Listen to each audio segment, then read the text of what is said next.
লইটা শুটকিগুলো ছোট ছোট করে কেটে নিয়ে এটা গরম পানি দিয়ে ভালো করে ধুয়ে নেব। এরপরে একটা প্যান গরম করে এতে ১ টেবিল চামচ তেল দিব। তারপরে এর মধ্যে প্রায় ৪-৫টা শুকনো মরিচ দিব।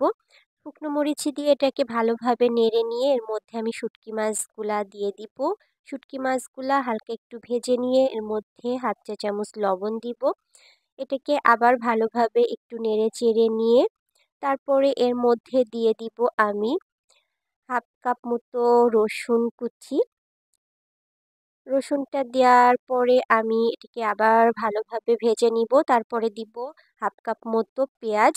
পেঁয়াজটা দিয়ে এটাকে ভালোভাবে নরম করে ভেজে নিব।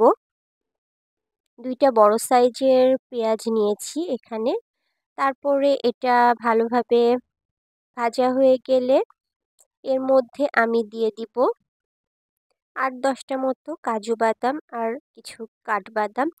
এই কাজু বাদাম আর কাঠবাদাম দিয়ে হালকা একটু ভেজে নিব।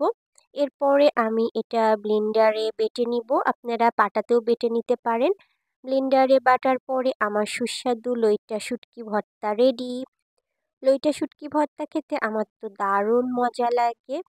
এটা দিয়েই তো গরম গরম ভাত ১ প্লেট খুব সহজেই খাওয়া হয়ে যায়।